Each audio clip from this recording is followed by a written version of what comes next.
Good morning, everyone. I'm going to read from Proverbs 25.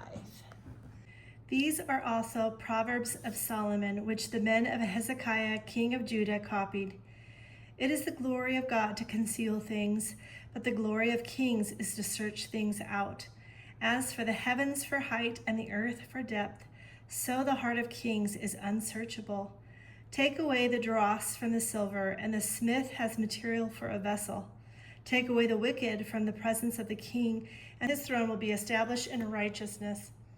Do not put yourself forward in the king's presence or stand in the place of great, for it is better to be told, "Come up here," than to be put lower in the presence of a noble. What your eyes have seen, do not hastily bring into court, for what will you do in the end when your neighbors put you to shame? Argue your case with your neighbor himself, and do not reveal another secret, lest he who hears you bring shame upon you, and your ill repute have no end. A word fitly spoken is like apples of gold in a setting of silver, like a gold ring or an ornament of gold, is a wise reprover to a listening ear. Like the cold of snow in the time of harvest is a faithful messenger to those who send him. He refreshes the soul of his masters. Like clouds and wind without rain is a man who boasts of a gift he does not give. With patience a ruler may be persuaded, and a soft tongue will break a bone. If you have found honey, eat only enough for you, lest you have your fill of it and vomit it. Let your foot be seldom in your neighbor's house, lest he have his fill of you and hate you.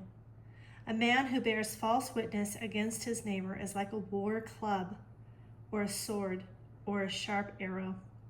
Trusting in a treacherous man in time of trouble is like a bad tooth or a foot that slips.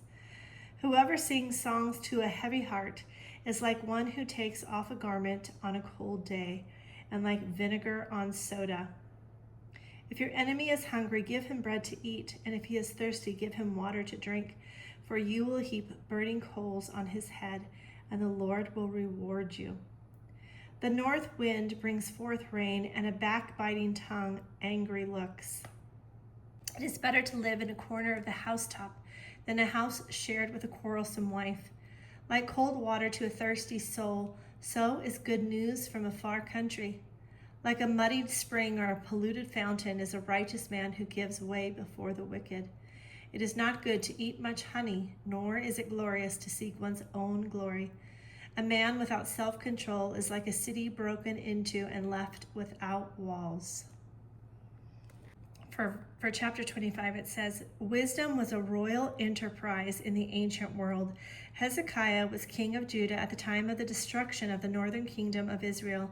He vigorously carried out reforms of Judah's corrupt religious practices. Verse 2 says, it is the glory of God to conceal things, but the glory of kings is to search things out.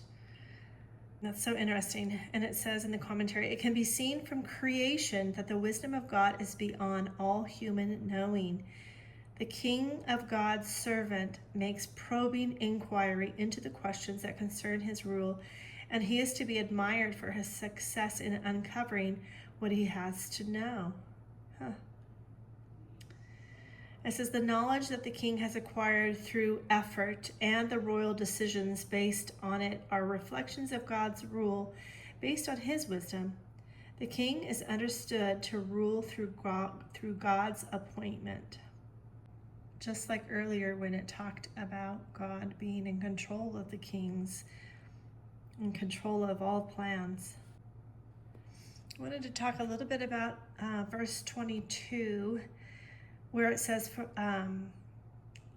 21 and 22, where it says, if your enemy is hungry, give him bread, and if he is thirsty, give him water to drink, for you will heap burning coals on his head, and the Lord will reward you. I think there's hyperbole there, but the meaning of that metaphor, it says here in the commentary, that it needs to be determined in context. So it talks about how the Apostle Paul in Romans 12:20 uses it as an image of overcoming evil with good. I'm curious what other commentaries would say about those verses 21 and 22. I think, I don't think it's saying that the Lord wants us to be kind to them, and then, burning coals are going to be on their head. But it is a sense of, your enemy, being kind to your enemy, and that the Lord will take care of it. It's his justice in his timing. Interesting. All right. Well, have a great day, everyone, and I'll see you back here tomorrow.